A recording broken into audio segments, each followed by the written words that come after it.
Hamdan syukran lillah, salatu wassalamu ala rasulillah, asyhadu an la ilaha illallah wa asyhadu anna muhammadar rasulullah. Rabbi shrah li sadri wa yassir li amri wahlul 'uqdatam min lisani yafqahu qawli. Puji syukur atas Allah Subhanahu wa taala yang telah memberikan kita kesempatan sehingga kita bisa menghadiri kegiatan berbagi praktik baik yang akan dilakukan oleh rekan kita nantinya. Salawat dan salam sama-sama kita hadiahkan kepada baginda Nabi Muhammad SAW yang telah mengubah pola pikir manusia dari pola pikir jahiliyah kepada pola pikir Islamiyah.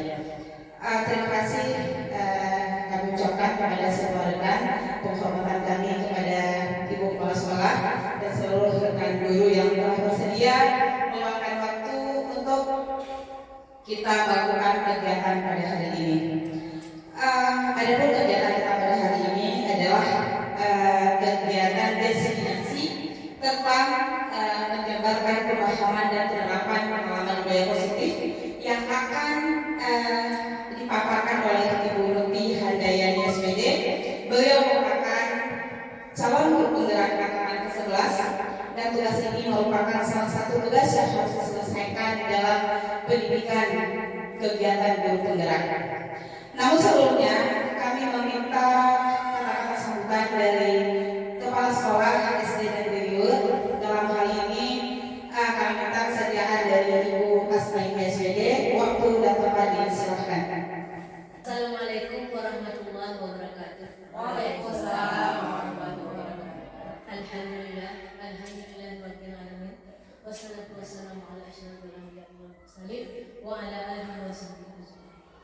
Pertama-tama marilah kita mengucapkan puji dan syukur kehadirat Allah Subhanahu wa taala yang telah diberikan kita sehat badan, sehat pikiran, sehingga kita dapat buat aktivitas sebagaimana biasanya.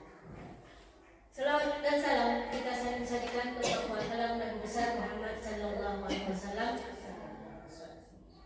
yang telah membawa kita dari alam jahiliyah ke alam Islamiyah, dari alam kebodohan ke alam yang penuh berilmu pengetahuan seperti kita rasakan sekarang ini. Penghormatan saya kepada Dewan Guru SD Negeri Riwut, dan pada kesempatan kali ini kita akan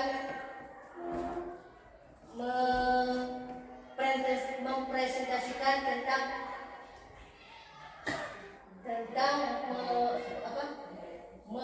menyebarkan pemahaman dari penerapan pengalaman budaya positif. Sebelumnya, budaya positif ini telah berjalan dari selama kita ke sekolah. Di dalamnya misalnya ada budaya senyum, sapa, dan salam. Semuanya itu adalah budaya positif untuk kita terapkan, yang bahwa demi kenyamanan kita di sekolah. Pada kesempatan ini Ibu Nuti Handayani akan memaparkan yang judulnya yang tersebut ini adalah tentang budaya positif. Ini Ibu sebagai salah satu calon guru penggerak dan di sekolah, dan sekarang ada calonnya lagi Ibu Nuti Handayani. Dengan adanya guru penggerak di sekolah kita SD Negeri Riwut, tentunya nanti ke depan akan lebih bersemangat lagi atau lebih berpengalaman lagi dengan berbaginya pengalaman oleh guru penggerak kita ini. Hanya ini yang saya sampaikan. Billahi taufiq wal hidayah. Wassalamualaikum warahmatullahi wabarakatuh. Waalaikumsalam. Terima kasih kita ucapkan kepada Ibu Kepala Sekolah, Ibu Asnaini SPD. Dalam hal ini untuk kesediaan dari Ibu Nuti Handayani SPD untuk memaparkan praktik baiknya tentang penyebaran pemahaman dan penerapan budaya positif. Waktu dan tempat disilahkan. Terima kasih Ibu Kormalia. Assalamualaikum warahmatullahi wabarakatuh. Waalaikumsalam. Alhamdulillah, alhamdulillah rabbil alamin. kenikmatan, kesehatan, kesempatan, serta rahmatnya yang luar biasa pada kita semua, sehingga kita dapat hadir dalam kegiatan seperti pada hari ini. Salawat dan salam kita sanjungkan kepada kita Nabi Muhammad SAW beserta keluarga, sahabat dan tabi'in dan kita sebagai pengikutnya, semoga mendapatkan syafaat di yaumil akhir kelak nanti. Amin ya Allah. Penghormatan saya kepada Kepala SD Negeri Debut beserta Dewan Guru. Sebelumnya izinkan saya mengucapkan terlebih dahulu terima kasih kepada Ibu Kepala Sekolah dan juga guru yang telah berhadir pada hari ini, yang telah mendukung serta meluangkan waktunya untuk kegiatan diseminasi penerapan budaya positif di SD Negeri kita. Dan ini merupakan serangkaian program guru penggerak yang sedang saya jalani saat ini. Langsung saja pada penjelasannya. Yang pertama sekali adalah judulnya diseminasi menyebarkan pemahaman dan penerapan pengalaman budaya positif.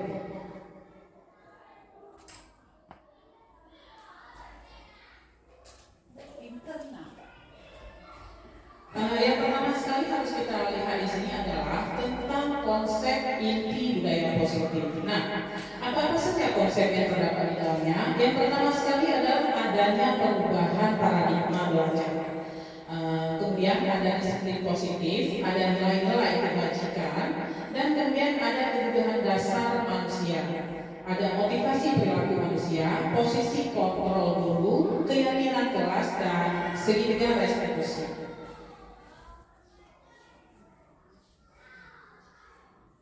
Yang pertama sekali pembahasannya di sini adalah pembelajaran dengan paradigma baru. Pembelajaran dengan paradigma baru merupakan pembelajaran yang dirancang berdasarkan kebutuhan peserta didik dengan tahap perkembangan sesuai teori psikologi modern untuk mewujudkan profil pelajar Pancasila. Nah, kembali lagi kepada profil pelajar Pancasila. Nah, sebenarnya kita harus mengingat terlebih dahulu apa saja yang terkandung dalam profil pelajar Pancasila. Nah, untuk ekspresinya, ayo ibu-ibu kita mau menyanyikan lagu profil pelajar Pancasila.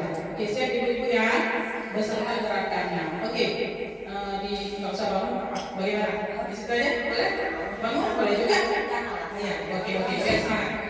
Oke ya, 1, 2, 3. Pelajar Pancasila beriman dan bertakwa pada Tuhan yang esa dan berakhlak mulia, berkebinekaan global, gotong royong mandiri, kreatif dan bernalar kritis. Oke, terima kasih buat ibu-ibu semua ya. Nah, itu dia dalam mewujudkan profil pelajar Pancasila.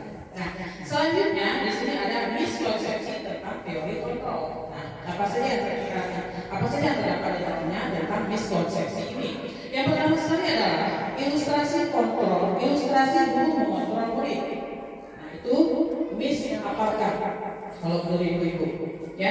Kemudian kita tidak dapat memaksa murid berbuat sesuatu jikalau murid tersebut memilih untuk tidak melakukannya. Nah, apakah itu merupakan miskonsepsi? Atau kita baca sebagai ini, ilusi bahwa semua penguatan positif, efektif dan bermanfaat. Berarti yang ilusi kontrol, guru mengontrol murid itu ya yang yang jadi miskonsepsi saat ini ya. Jadi yang terjadi sebenarnya adalah ilusi bahwa semua penguatan positif, efektif dan bermanfaat. Kemudian ada lagi tadi yang sudah saya bacakan.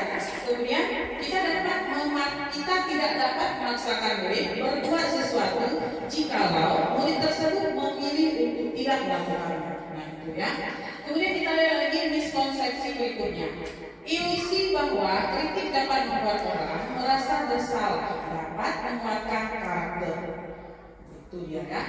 Nah, yang sebenarnya adalah ilusi bahwa orang dewasa memiliki hak untuk memaksa. Itu bagaimana? Yang mana miskonsepsinya? Nah, kira-kira miskonsepsi yang isu yang beredar saat ini di dalam pembelajaran kita. Saya ulang ya, ilusi bahwa kritik dapat membuat orang merasa bersalah, dapat mengeluarkan karakter. Apa itu miskonsepsi? Kemudian, ilusi bahwa orang dewasa memiliki hak untuk memaksa. Ya, berarti ilusi bahwa orang dewasa memiliki hak untuk memaksa, itu ya. Nah, berarti setiap sama juga seperti kita dulu. Ingat dulu waktu di saat kita sekolah SD, guru-guru kalau mengajar kita itu dominan seperti memaksa, ya. Misalnya seperti harus bisa hafal kali-kali besok, kalau tidak akan kena hukuman. Apakah itu pemaksaan? Iya, itu sebuah pemaksaan, ya. Nah, kemudian menggunakan hal tersebut menuju pada identitas ganda, ya. Dan perilaku memaksa tidak akan efektif untuk jangka waktu panjang dan sebuah hubungan permusuhan akan terbentuk, gitu ya.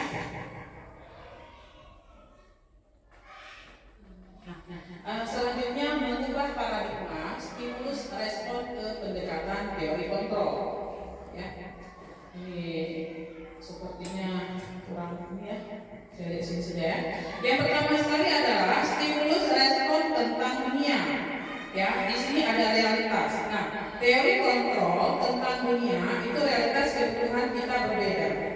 Kemudian ada semua orang melihat hal yang sama. Setiap orang memiliki gambaran yang berbeda. Ya. Kemudian kita mencoba mengubah orang agar berpandangan sama dengan kita. Kita berusaha memahami pandangan orang lain tentang dunia. Itu ya sampai selanjutnya ya. Nah, selanjutnya ada di sini yang namanya disiplin positif. Nah, bagaimana yang dikatakan dengan disiplin positif? Yang pertama sekali adalah disiplin mengacu pada disiplin diri yang memiliki tanggung jawab terhadap apa yang dilakukannya berdasarkan nilai-nilai yang diyakini. Kemudian untuk menciptakan murid yang merdeka, syarat utamanya adalah harus ada disiplin yang kuat. Disiplin diri berasal dari motivasi internal, itu dia ya. Nah, kemudian ada disiplin positif merupakan salah satu cara penerapan disiplin yang bertujuan untuk menumbuhkan kesadaran serta memberdayakan peserta didik tanpa imbalan, ya, penghargaan atau reward, ancaman atau hukuman. Itu dia yang dimaksud dengan disiplin positif. Nah, selanjutnya ini ada tujuan melakukan disiplin positif, yaitu untuk menciptakan murid yang memiliki disiplin diri sehingga mereka berperilaku mengacu pada nilai-nilai kebajikan universal dan memiliki motivasi intrinsik dalam perubahan perilaku ke arah yang lebih baik. Nah, ini ada nilai-nilai kebajikan. Yang pertama sekali adalah nilai yang disepakati bersama, lepas dari suku, bangsa, agama, bahasa maupun latar belakang, contoh nilai kerja, institusi atau organisasi. Yang pertama kita ambil dari profil pelajar Pancasila. Nah, di sini ada yang seperti disebutkan tadi, beriman dan bertakwa kepada Allah Tuhan yang Maha Esa dan berakhlak mulia, berkebinekaan global, gotong royong, mandiri, kreatif dan bernalar kritis. Kemudian dari Ibu Primary Year Program PYP ada toleransi, rasa hormat, integritas, mandiri, menghargai, antusias, empati, keingin-tahuan, kreativitas, kerjasama, percaya diri dan komitmen. Ya, satu lagi ada dari life skill atau keterampilan hidup. Itu dapat dipercaya lurus hati, pendengar yang aktif, tidak merendahkan orang lain, memberikan yang terbaik dari diri. Ya, ini nilai-nilai kebajikan yang terpapar di tiga yang disepakati bersama. Ya, oke. Selanjutnya.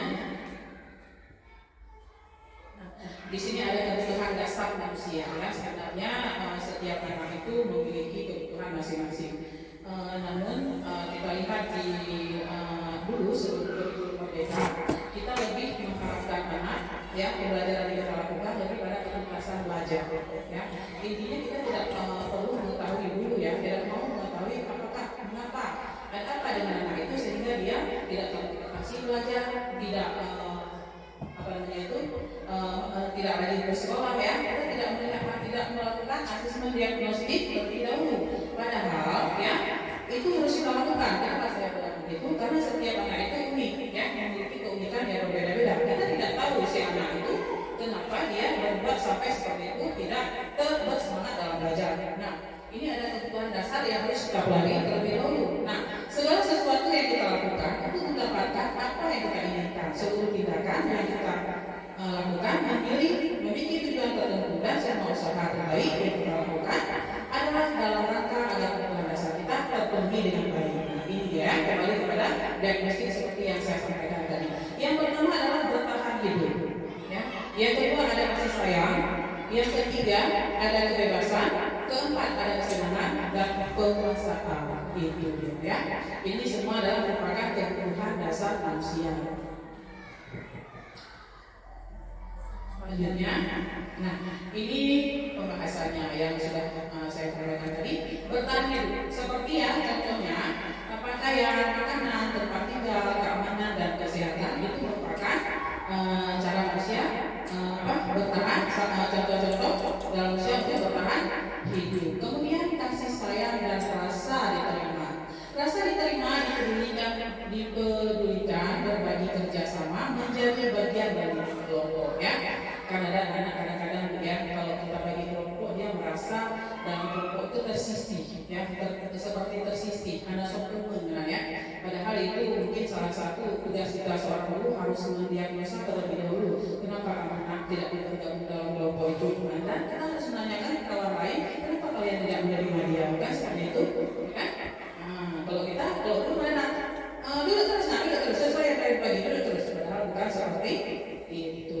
Kemudian ada penguasaan di sini adalah harga diri keinginan untuk dianggap memimpin, berprestasi, diakui dan diterima. Itu dia ya. Kadang-kadang banyak anak seperti tadi yang tidak tersampaikan apa yang ada di benaknya ya. Apa yang tidak ada di benaknya itu ketika kita melontarkan kesalahan kepada dia, kemudian dia ada alasan tersendiri dan kita tidak mengetahui alasan tersebut ya. Nah itu juga salah satu yang menganggap pada diri anak ya, diakui. Kemudian ada kebebasan. Nah kebebasan di sini adalah mandiri, memiliki pilihan mencoba hal baru, mampu mengendalikan arah dirinya. Dan terakhir adalah kesenangan. Nah kesenangan ini adalah bermain, humoritas, aktivisme dan tertawa. Itu sudah pasti. Jadi kalau setiap pelajaran yang kita lakukan dari awal mulai jam pertama jam sampai terakhir kita buat anak itu sebagai sebisa mungkin ini menyenangkan di dalam kelas agar pembelajaran yang dia dapat itu tidak hanya ilmu tapi sebuah dalam pembelajaran yang menyenangkan tapi juga mendapatkan ilmu yang bermanfaat. Kemudian ada motivasi perilaku manusia. Nah, di sini motivasi ini terbagi menjadi dua. Ada motivasi ekstrinsik dan motivasi intrinsik. Nah, yang dimaksud dengan motivasi ekstrinsik itu adalah untuk menghindari ketidaknyamanan atau hubungan. Kemudian untuk mendapatkan imbalan penghargaan dari orang lain, gitu ya. Jadi anak-anak setiap kita mau melakukan sesuatu, kita harus menantikan dulu. Kan ada ya, enak kamu buat ini nanti diberikan uang seperti itu ya. Jadi itu merupakan motivasi intrinsik ya. Kemudian ada motivasi ekstrinsik, maaf ya. Kemudian ada motivasi intrinsik. Nah, intrinsik ini adalah untuk menjadi orang yang mereka inginkan dan menghargai diri sendiri dengan nilai-nilai yang mereka percaya itu dalam dirinya ya. Selanjutnya, nah ini ada hukuman, ada konsekuensi dan ada restitusi. Nah, yang pertama sekali kita harus melihat dulu apa itu hukuman. Hukuman itu adalah tidak terencana tiba-tiba ya. Kemudian ada murid tidak tahu apa yang akan terjadi, tidak dibakar ya. Kemudian ada bersifat ke arah hilang ya, berupa hukuman fisik atau fisik. Dan ada konsekuensi ya, terencana, disepakati sesuai peraturan. Murid tetap dibuat dengan nyaman, sikap guru selalu memonitor murid ya. Ada restitusi. Proses menciptakan kondisi bagi murid untuk memperbaiki kesalahan. Nah, ini dia untuk yang digarisbawahi adalah untuk memperbaiki kesalahannya. Proses kolaboratif yang mengajarkan murid untuk mencari solusi sendiri. Itu ya. Jadinya kalau kita pikir kita bertanya-tanya di posisi mana saya sekarang, apakah sebagai hukum, apakah sebagai restitusi, ya kan seperti itu. Oke. Kemudian ini ada hukuman, konsekuensi dan restitusi juga. Kalau hukuman itu ya seperti saya sampaikan tadi itu sudah pasti negatif ya. Awas, contoh kata-katanya awas kalau dilakukan lagi ya. Nah, gitu ya. Itu merupakan pemaksaan ya. Kemudian ada konsekuensi. Nah, itu netral. Itu tergantung pada kita itu. Lakukan apa yang saya katakan. Nah, itu biasa kita lontarkan pada anak. Nah, itu merupakan stimulus respon ya. Kemudian kalau ada restitusi, ini positif tentunya ya. Apakah hal yang sesungguhnya ingin kami lakukan? Nah, ini merupakan teori kontrol, gitu ya. Jadi kalau misalkan ada tindakan atau kasus di dalam kelas, nah, mana yang kira-kira yang cocok yang bisa kita lakukan di tiga ini? Mulai ibu. Tentunya yang restitusi ya, yang positif ya. Jadi kita tidak akan sebagai hukum. Awas ya, kalau melakukan lagi ya, lihat ya.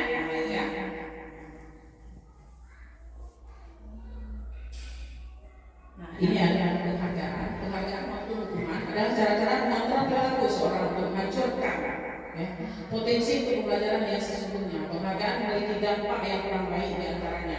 Penghargaan tidak efektif, penghargaan merusak hubungan, penghargaan menurunkan kualitas, dan penghargaan mematikan kreativitas, dan penghargaan menghukum. Lihat kan? Bagaimana itu penjelasannya? Nah, di sini ada posisi kontrol. Tadi ada sebagai penghukum, pembuat merasa bersalah, pemantau, ya, manajer atau teman, ya. Nah ini dia. Nah ini dari kelima ini kita bisa merefleksikan diri kita sendiri di posisi mana kita sekarang. Ya, apakah kita sebagai penghukum? Apakah kita sebagai pembuat merasa bersalah? Apakah kita sebagai pemantau? Apakah kita sebagai manajer? Dan apakah kita sebagai teman bagi siswa kita? Seperti itu. Ya. Jadi kalau penghukum itu, ya kita beri dia hukuman. Lari mengelilingi lapangan 10 kali itu merupakan penghukum. Ya, berarti kita posisi kita itu penghukum. Tapi kalau pembuat merasa bersalah, ya, kalau pembuat bersalah sudah berapa kali diberitahu, kenapa selalu berapa kali kecewa? Dia merasa bersalah nggak? Ibu kan gara-gara dia mulai kecewa kan gitu, ya kan? Nah, jadi dia merasa bersalah, ya kan? Kemudian pemantau. Nah, pemantau di sini adalah kamu sudah melanggar peraturan sekolah, kamu tahu konsekuensinya, beli atribut pelajaran jangan diulang lagi. Itu pemantau. Jadi kita memantau. Jadi kalau dia belum beli atribut sekolah, kita masih memantau, ya. Jadi dia merasa, udah mau pulang, mau pada dulu, ya. Kemudian ada manajer. Nah, manajer di sini adalah apakah kamu tahu kesalahanmu? Kira-kira bagaimana kamu akan memperbaiki kesalahanmu? Nah itu dia. Dan teman, ini dong ikuti aturan sekolah yang sidang kali ini tidak apa-apa. Kalau lain kali jangan ulang lagi ya. Nah itu. Nah kira-kira yang mana yang menurut ibu ini yang pantas kita lakukan dalam ya disiplin positif terkait dengan kasus yang terjadi pada anak sekolah kita? Nah, mana yang cocok bagi kita? Kalau dulu jelas ya, Pak Mariana ya, kita waktu sekolah SD dulu tinggal penghukum. Iya, penghukum jelas sekali. Ya, jadi kalau nggak bisa kali-kali anak agak nyancipkan dan orang ya. Nah, sikap kenal karet itu penghukum jelas ya. Nah, jadi sekarang tidak bisa lagi seperti itu. Jadi kita harus merefleksi diri. Pak, lebih mampu ada beda kan, gitu ya. Kita sebagai manajer seperti itu ya. Posisi kita saat ini di penghukum, namun sebenarnya kita harus ke manajer. Iya, harus ke manajer. Kemudian ada keyakinan kelas. Nah, di sini ada pertanyaan. Mengapa keyakinan kelas? Mengapa peraturan kelas? Nah, itu apa perbedaan keyakinan kelas dengan peraturan kelas? Kan seperti itu. Nah, kira-kira yang sudah kita buat di sekolah itu peraturan kelas apa keyakinan kelas? Yang sudah kita buat itu Peraturan kelas yang kita buat karena kita tidak mengikut sertakan siswanya. Kalau namanya keyakinan kelas itu semua warga sekolah kita libatkan. Memang itu keyakinan kelas. Itu yang kita libatkan adalah warga kelasnya. Termasuk kemarin kami buat kelas. Iya, sampai saat ini alhamdulillah kita sudah dulu ya kita beri apa namanya itu wawasan kita belum sampai ke situ, kita belum tahu bahwa keyakinan kelas itu kita buat bersama anak-anak semacam kontrak kelas ya. Tapi sekarang alhamdulillah keyakinan kelas sudah kita sepakati bersama anak-anak. Ya, kita bisa bersama anak-anak yang awal kemarin kita sudah buat dengan keyakinan kelas ya. Oke. Kemudian ada pembentukan keyakinan kelas. Nah, di sini ada kuantitatif berupa pernyataan universal, dibuat dalam pernyataan positif, sedikit saja ada bandingnya. Tidak perlu panjang ya. Jangan membuang sampah sembarangan. Karena buang sampah di kantor itu terlalu panjang, anak-anak tidak bisa mengingat ya. Sesuai dengan kondisi kelas dan sekolah sehingga mudah diterapkan. Kemudian semua warga kelas dilibatkan saat membuat keyakinan kelas ya. Baik kita sebagai guru dan tentunya murid sudah pasti ya. Kemudian ada segitiga diskusi. Ini adalah suatu proses dialog oleh guru agar dapat menghasilkan murid yang mandiri dan bertanggung jawab. Nah, yang pertama sekali di sini adalah menstabilkan identitas. Berdasarkan prinsip membuat kesalahan adalah sebagian dari proses pembelajaran. Menggeser identitas murid dari identitas gagal ke sukses. Jangan mengkritik murid yang sedang menggelar identitas gagal ya. Pernyataannya membuat kesan adalah sesuatu yang wajar ya. Manusia tidak ada yang sempurna. Kita bisa memperbaiki masalah ini. Saya tidak menanyakan kesalahannya, tetapi fokus memperbaiki masalah ini. Apakah saat ini kamu tengah menjadi orang-orang yang baik di dirimu sendiri? Nah, ini adalah salah satu kata-kata untuk menstabilkan identitas. Jika terdapat anak di dalam kelas kita, ya terdapat kasus yang terjadi di dalam kelas kita, kesalahan yang dilakukan anak. Ini adalah salah satu contoh kata yang menstabilkan identitas. Kemudian ada validasi tindakan yang salah. Nah, validasi tindakan yang salah, contoh katanya kamu bisa saja bertindak lebih gegabah lagi dari ini. Ya, itu salah ya. Kamu bukan melakukannya tanpa suatu alasan tertentu. Kamu melakukannya karena mempertahankan sesuatu yang penting. Ya, mungkin kamu bisa mempelajari suatu perilaku baru yang lebih efektif. Bersediakah kamu mempelajarinya? Itu merupakan validasi tindakan yang salah. Kemudian di sini ada menanyakan keyakinan. Ya, berarti kalau tadi di sebuah kasus anak, 3 yang harus kita terapkan pada anak ketika kita bertindak terhadap kasus yang terjadi pada anak. Yang pertama tadi menstabilkan identitas, menanyakan apa tadi, memvalidasi tindakan yang salah, kemudian menanyakan keyakinan. Ya, karena keyakinan sudah kita buat. Kita tanyakan kepada anak sebagai keluarga kelas apa sih yang sudah kita yakini? Nah, dia baru teringat kemarin nanti oh ya bu, keyakinan kelas kita harus menghargai teman. Berarti nggak boleh berantem, ya kan? Kemudian nilai-nilai apa yang telah kita sepakati? Kita tanyakan sama dia, kira-kira ingat nggak anak dia? Oh iya, ada bu ini, gitu ya. Seperti apa gambaran sebuah kelas yang ideal bagi kamu? Ya, kamu ingin menjadi orang yang seperti apa? Nah, seperti itu. Jadi kalau kemarin ada kasus satu bulan ya terlambat sekolah, ya kita tidak boleh apa namanya itu menanyakan langsung pada anak itu kenapa dia telat. Kita suruh dulu kita ikuti pelajaran dulu, nanti baru kita panggilkan secara pribadi ke dalam kantor atau berdosen. Kemudian kita tanya, ya, kita tanya itu sudah yang pertama sekali tadi menstabilkan identitas dulu ya. Kita tanyakan kenapa alasan dia terlambat ke sekolah. Kemudian tadi menstabilkan validasi tindakan yang salah ya. Validasi tindakan yang salah seperti ini. Tidak apa-apa, manusia itu tidak sempurna. Ibu juga pernah melakukannya dulu seperti itu ya. Cuman untuk kedepannya kita harus mengingatkan kembali apa keyakinan kelas yang sudah kita buat. Ya, itu dia. Nah, kesimpulan dalam penerapan program disiplin positif hendaknya guru memiliki standar kepribadian, profesional dan sosial yang baik, di mana guru mampu merefleksi dirinya dalam posisi kontrol saat ini. Bagaimana perjalanan dirinya sebagai manajer yang menuntun murid-muridnya menjadi insan yang mandiri, merdeka dan bertanggung jawab. Oke, sudah, terima kasih. Inilah penjelasan dari saya, ibu-ibu semua. Bagaimana ibu-ibu? Kira-kira ada yang ingin ditanyakan atau ingin menambahkan? Boleh silakan. Ada yang ingin ditanyakan? Oh ya, dia masih tak.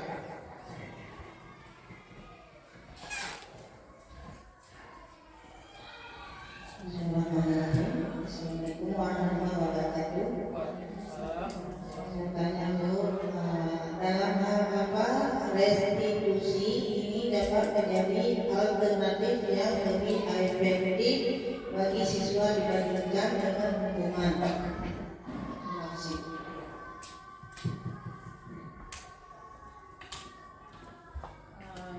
Tadi apa? Coba diulang sedikit Mas. Lebih efektif hukuman ya? Gimana? Lebih efektif bagi siswa dibandingkan dengan hukuman. Hukumannya kembali lagi ke 5 kontrol yang sudah saya jelaskan tadi ya di sini. Nah, kita lihat yang mana yang paling efektif. Nah, ada penghukum, ada pembuat merasa bersalah, dan pemantau, teman, manajer. Nah, sebelumnya kita harus merefleksi diri kita dulu di mana posisi kita sekarang. Itu dia. Apakah saya sebagai penghukum? Apakah saya sebagai pemantau? Apakah saya membuat merasa bersalah? Ya, kalau membuat merasa bersalah sebenarnya banyak, ya kan? Bahkan kadang-kadang saya kalau pas juga sering melakukan. Bukannya jangan, nanti kembali ke kepala sekolah, gitu kan? Misalnya itu. Jadi kalau kita bilang seperti itu, bukan saya hari yang gara-gara itu, kali itu boleh pulang. Nah, jadi dia merasa bersalah dalam diri dia. Nah, itu menurut saya. Jadi yang lebih efektifnya adalah kalau ditanyakan adalah sebagai manajer, itu lebih efektif karena kita ya, apa kamu tahu kesalahan? Kita menanyakan kepada siswa itu kesalahannya. Kira-kira bagaimana kamu akan memperbaiki kesalahan? Jadi dia mencari tahu sendiri bagaimana kesalahan yang dia lakukan. Kemudian dia mengaitkan dengan keyakinan kelas yang sudah dibuatnya. Seperti itu masih. Oke. Baik. Oh ya. Erlina.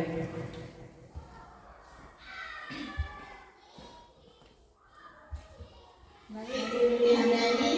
Pada kesempatan kali ini saya ingin menanyakan apa peran komunikasi dalam budaya disiplin positif dan bagaimana cara efektif untuk berkomunikasi dengan anak-anak dalam pendekatan ini. Bu, terima kasih. Baik, terima kasih Bu Erlinawati. Berarti cara berkomunikasi dengan anak ya. Yang pertama sekali adalah kita membuat batasan pada anak. Itu salah satu caranya. Kemudian kita mendengarkan dan memahami perasaan anak. Seperti tadi yang diagnostik ya, asesmen diagnostik ya kepada anak. Kemudian memberikan contoh yang baik. Kita sebagai guru itu harus menjadi role model kebijakan terhadap anak. Apa yang kita lakukan itu akan ditiru oleh anak kita ya. Kemudian mengatasi perilaku buruk. Nah itu ya, setiap perilaku buruk harus kita atasi. Bagaimana cara mengatasinya? Dengan melakukan 3 perilaku tadi. Yang pertama apa tadi? Menstabilkan identitas, validasi tindakan yang salah, dan yang terakhir menanyakan keyakinan itu.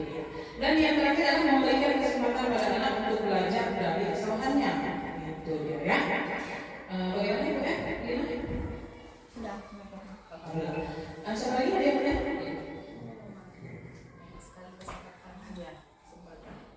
Assalamualaikum warahmatullahi wabarakatuh. Waalaikumsalam. Ada pertanyaan sedikit. Bagaimana orang tua atau pendidik dapat melatih diri mereka sendiri untuk menerapkan prinsip-prinsip budaya disiplin positif secara konsisten? Bagaimana cara penerapannya yang baik terhadap siswa? Yang pertama sekali tentunya kita harus menjadi, kembali lagi kita ini adalah teladan ya kepada siswa. Kita harus mencontohkan perilaku kita terlebih dahulu kepada siswa. Bukan hanya dalam segi berpakaian saja ya, bahkan anak-anak sekarang ya, maaf saya kita bilang jilbab dengan baju oke ya sudah hanya sebuah penilaian bagi dia ya. Artinya kita dari seluruh istiqlal kita ini harus benar-benar sesuai gitu ya, harus menarik terhadap siswa itu. Dari kita berbicara, bagaimana kita menyampaikan materi kepada dia, terus apa yang kita lakukan, materi-materi apa sesuai dengan inovatif sehingga dia menangkap ya. Ketika kita tanyakan sama dia bahkan nggak perlu kita tanyakan, nggak perlu kita umpan balik, dia langsung bilang sendiri besok buat lagi seperti ini ya, enak belajar seperti itu, seperti ini. Nah dia akan dengan sendiri dia umpan baliknya sudah akan kita dapatkan dari dia seperti itu ya. Kira-kira seperti itu berarti kita dulu harus merefleksikan diri kita kita, kemudian kita akan menjadi role model atau teladan kepada siswa kita sebagai berikut. Bagaimana? Ada yang lain yang ingin bertanya? Maka iya, silakan. Mungkin mau menambahkan. Terima kasih. Kalau bertanya saya rasa sudah oke semua ya, paparannya juga sudah luar biasa. Mungkin saya lebih ke benang merahnya buat ya. Jadi dari paparannya yang sangat luar biasa tentang penerapan budaya di sekolah, mungkin kita masih banyak sekali miskonsepsinya antara hukuman, antara pemantau dan seterusnya.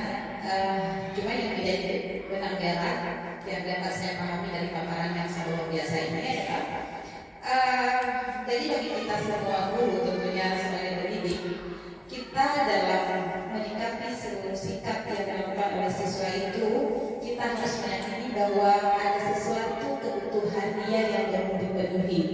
Kenapa dia itu ingin menjadi pemimpin, sok-sok jadi bos, itu berarti dia pasti ada sesuatu kebutuhan dia yang belum terpenuhi di lingkungan rumahnya. Mungkin dia mencari tempat tentunya di sekolah untuk memenuhi kebutuhan kekuasaan itu di sekolah. Akhirnya dia itu ingin menjadi bos.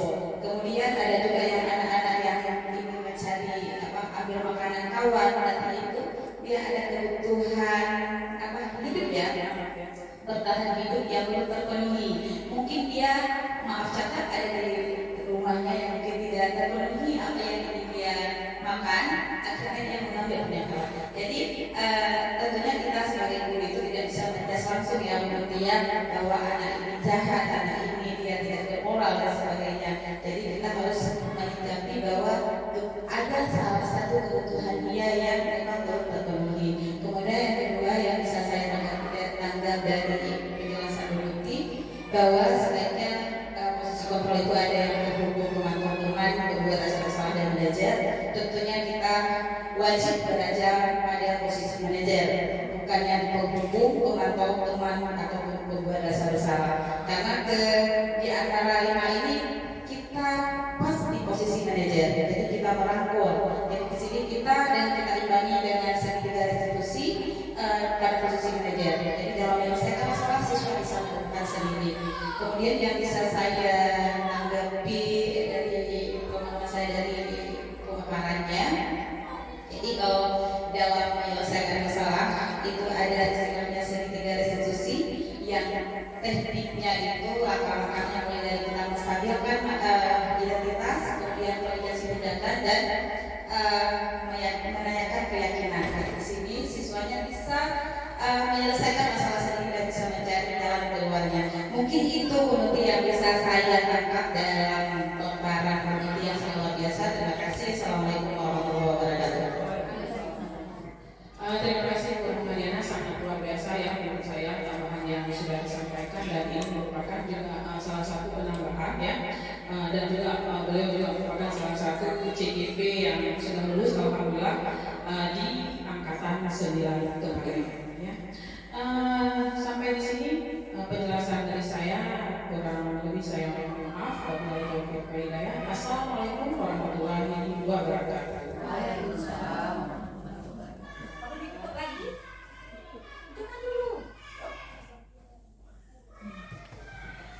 Terima kasih. Kita kasih aplaus untuk Ibu Nuti Handayani SPD yang telah membagi praktik baiknya yang sungguh luar biasa. Semoga menjadi pembelajaran bagi kita semua dan bisa kita realisasikan dalam kegiatan pembelajaran kita. Assalamualaikum warahmatullahi wabarakatuh. Waalaikumsalam.